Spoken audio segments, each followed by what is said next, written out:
5 and Hot 97 present Street Soldiers with Lisa Evers. I'm so glad you're joining us for this episode of Street Soldiers on Reaching Your Goals. I'm your host, Lisa Evers. How many times have you decided to change your life by setting a new goal, only to have it derailed by life events and emergencies, or just a lack of focus? You're not alone. We've brought together an amazing panel to share their stories and help us make our dreams a reality. Motivational speaker and entrepreneur Inky Johnson was a college football star at the University of Tennessee, captain of the football team, and poised to become a first-round NFL draft pick. Then that dream was derailed by a life-threatening, career-ending accident. He suffered through 2 years of difficult surgeries and painful rehabilitation and was left paralyzed in his right arm and hand. Instead of giving in to despair, he learned to look not at what he lost, but what he still had, his mind, his heart, and a message for the world about self-transformation and goals. One of the things that's extremely important to me is, in the midst and the journey and the process, don't postpone your joy, your happiness, and your peace. Celebrate the journey, celebrate the process, celebrate the small wins. And I believe in that celebration, in that gratitude, it puts you closer to your goals. It puts you closer to your dreams. Ladies of Hope Ministries serves women behind bars, those who've just come home, domestic violence survivors, trafficking survivors, and other women at risk. The founder, Dr. Topeka Sam, was formerly incarcerated years ago on a drug charge. When she got out, she was determined to help other women build productive lives free of fear, abuse, and criminal justice involvement. She says it starts with self-esteem. The things that I see consistently with women through adversity is a shift in mindset about who they are, right? It starts from you don't think that you're worthy. You think that potentially whatever happened to you was supposed to happen to you or you deserved it. Whether your goal is a better job, lifestyle, or improved health, life coach Danny Faust says you have the power to make it happen. Coach Danny says techniques like journaling, meditation, and consciously setting intentions about how you want your day to go really do work. But first, you have to get real with yourself. Take stock of the different areas of your life that are important to you: family, wellness, career, finances, education, giving, all those areas, and kind of rate yourself in it. And this isn't to roast yourself or make yourself feel bad. Do it with a gentle and loving eye, but look at where you're at versus where you want to be. Let's find out more from our panel. Joining me, Dr. Topeka Sam. She is the founder of the Ladies of Hope Ministries, was formerly incarcerated. Her organization helps women who are incarcerated and who are also at risk for other situations, whether it's domestic violence, other types of problems, aging out of foster care, that type of thing. Dr. Topeka Sam, thank you so much for being with us. We appreciate it. I appreciate you. Thank you, Lisa, for having me. Thank you so much. Also with us is Danny Faust. She's a life coach and hypnotherapist. Danny, thank you so much for being with us. We appreciate it. Thank you. Thank you. Also with us is Inky Johnson. He's a motivational speaker. And Inky, thank you so much for being with us. We really appreciate it. It's an honor. Thank you. Thank you so much. Danny, I want to start with you. You coach a lot of people about their lives. Are there certain things that are typical roadblocks that people have when they're trying to make positive changes that they know would be really good for them or that we know would be really good for us? Absolutely. There are several things that are common with all of us. The main thing is fear, but that fear represents in different ways and manifests in different ways. For some, it might look like imposter syndrome. For some, it might look like self-sabotage, but that's the underlying maybe feelings of unworthiness. That's when we get deep. What it'll look like in a day-to-day is, oh, I said I was going to wake up early and start working out, but I hit snooze instead. So that's how it manifests. That's a common thing. Also, not being clear on what you're actually looking to do. And just the things that not really thinking it, but not really doing any kind of action. The action plan is really crucial. So having this beautiful big dream is wonderful, but then not having the action steps to take you there, it's a recipe for disaster. Inky, tell us about your story a little bit, because you on a certain path as a young athlete, and then, events happen. Tell us about that. Absolutely. So born and raised in Atlanta, 16-year-old mother, 2-bedroom home, 14 people, and always had dreams and aspirations to make it to the NFL. And was the first one in my family to attend college, full scholarship to the University of Tennessee, and was a projected draft pick in my junior year. And went out second game of the year, made a routine tackle, ended up in the emergency room, ruptured the main artery in my chest, almost lost my life, ended up paralyzing my right arm and hand, and it ended my career overnight, September 2006. But I consider it one of the best things that's ever happened to me in my life. Extremely grateful for it. And why do you say that? Because a lot of people would be thinking right now, oh my God, it's what's the point after something like that? Absolutely. I firmly believe our perspective always goes to a space and place when adversity and opposition is present. Is okay, what did you lose? Right? How did it affect you? How did it impact you? Which is very real, right? But our perspective very rarely goes to a space and place. Okay, what did you gain from it? Right? How did it make you better? Right? How did it change your perspective? And for me, it was just a place of solitude. It was just a place of self-awareness. It just was a place in time of self-assessing, right? And so for me, the reason I'm grateful for it, I firmly believe it made me a better man, right? It's made me a better father, made me a better husband, made me a better servant, right? Made me change my perspective to every single day, wake up and understand the fragility of life and how quickly things can change. Wow, that's incredible. Dr. Topeka Sam, tell us a little bit about your background and how you got involved in this very important work. Right. So I got involved in this work for my own incarceration experience. Born and raised in New York, two-parent home, had all the opportunities that anyone would dare to dream, or what they say the American dream is. And when it was time for me to go to college, my parents raised us in Manorville, Long Island, in an all-white neighborhood. And so when it was time for me to go to college, I chose an HBCU, went to Baltimore, Maryland, to Morgan State University, and it was a whole nother culture shock. And while they're just trying to find a sense of connectedness, belonging, really starting to date, being on my own for the first time, I started dating guys who were selling drugs. Coming from entrepreneurs, I looked at it as a business opportunity, thought that I was smarter and could do things better because they kept getting arrested, and I just felt I wouldn't. But that's not how things happen when you're doing things like that. And so I found myself much later in my 30s, after being division chairperson for Amtrak for New York and DC, owned a business, was operating another business, and found myself arrested and thrown in a county jail in Virginia with no bail. And while there, learning all of the things that women specifically face while incarceration, and how women were being criminalized for poverty. My thoughts prior to were that people use drugs because they wanted to, until I asked a sister one day in an AA class, like, why did you use drugs? And she said her father had been raping her and gave her heroin for the first time and told her to take the heroin so the pain would go away. And it was story after story. And while being raised in the church, knowing who God was, I felt spiritually convicted and said I had to take accountability. And so I pled guilty to conspiracy to sell drugs, thought that because there were no drugs, it was a sting operation by the feds, that I would get, probation, and ended up getting sentenced to 130 months, 10 years, 10 months in federal prison. And so while there, I started learning more of the things that women were facing. And going to the federal prison, I was incarcerated with doctors, lawyers, senators, judges, people who came from high socioeconomic backgrounds, high levels of education, but women had the same underlying issues. And so sexual trauma, violence, early childhood trauma, and all were in fear of what they would do when they went home. And so I asked God one night in my own meditation and prayer, what do I do? And it was clear. I would start an organization called the Ladies of Hope Ministries. And I would do two things: provide housing for women coming home from prison, and also provide platforms for women to tell their stories, because I felt that if people heard the stories, saw the faces and voices of women who were incarcerated, there would be no women and girls in prison and jail. And I was blessed with an early termination of sentence, came home in 2015, and so be the Ladies of Hope Ministry. We'll be right back after this.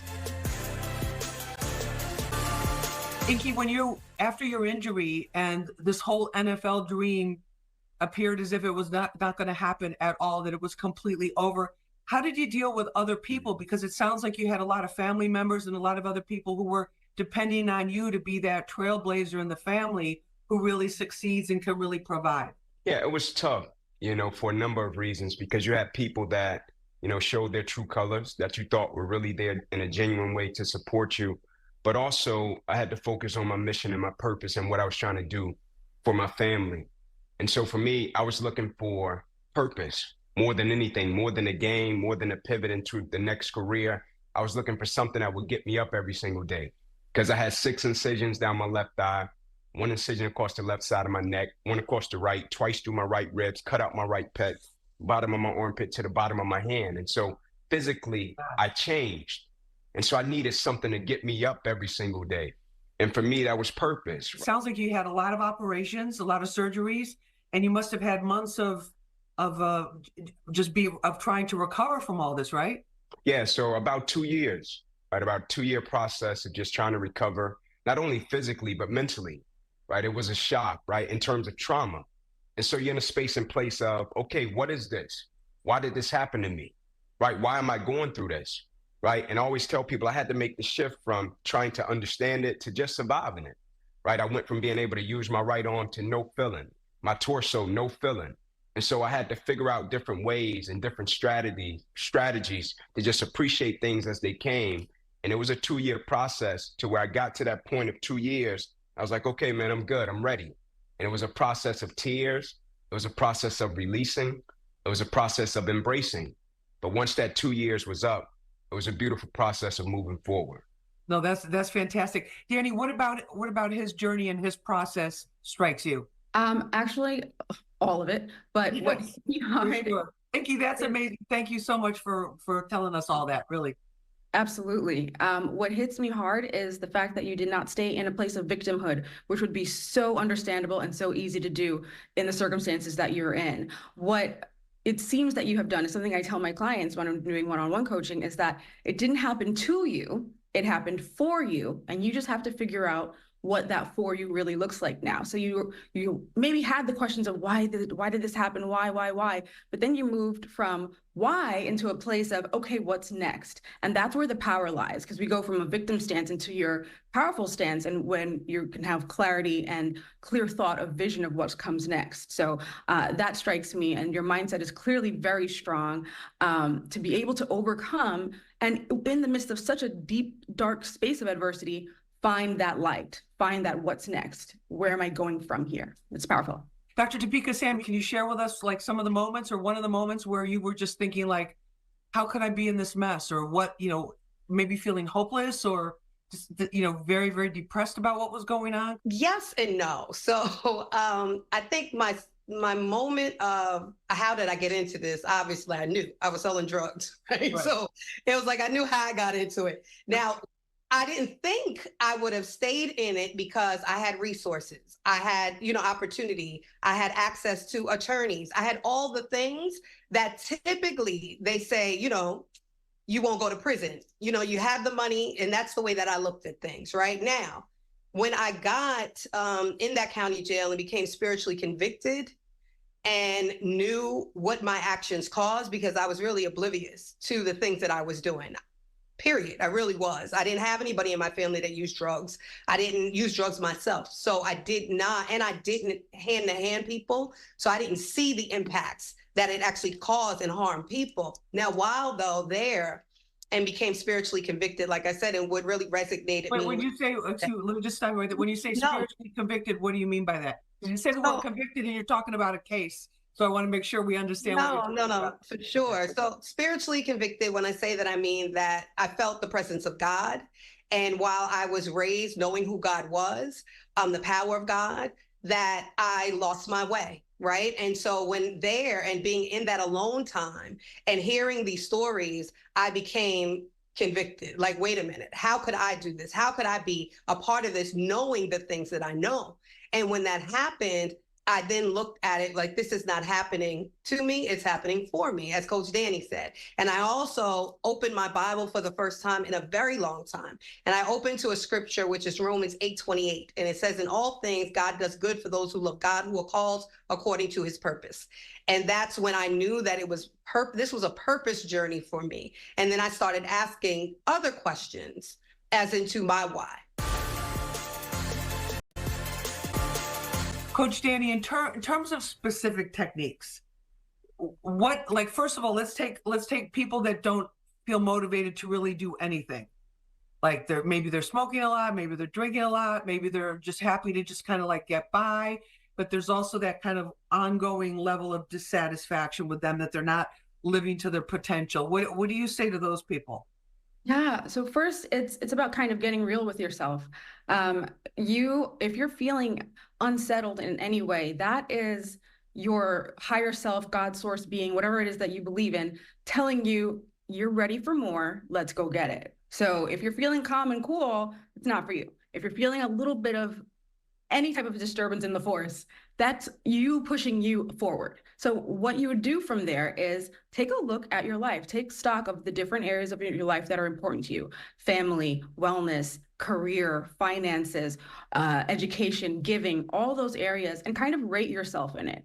And this isn't to roast yourself or make yourself feel bad. Do it with a gentle and loving eye, but look at where you're at versus where you want to be. And write down the list of where you want to be looks like for you.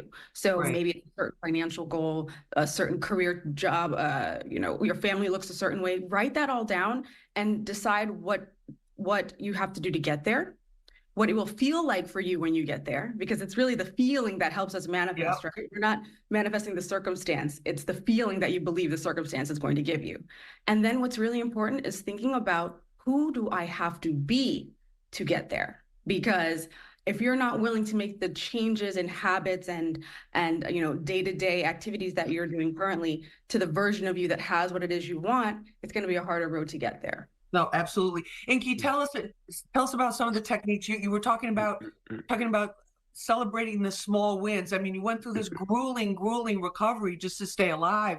Really, all these injuries, all these surgeries, this whole 2-year process. Can you share with us some of the techniques that you use or used? Yes. Yeah, so one of the things that I found beneficial just to my development, I journal. And I started doing that, in the midst of my adversity and opposition that I was facing. And I journal to myself, I journal to my wife, I journal to my children.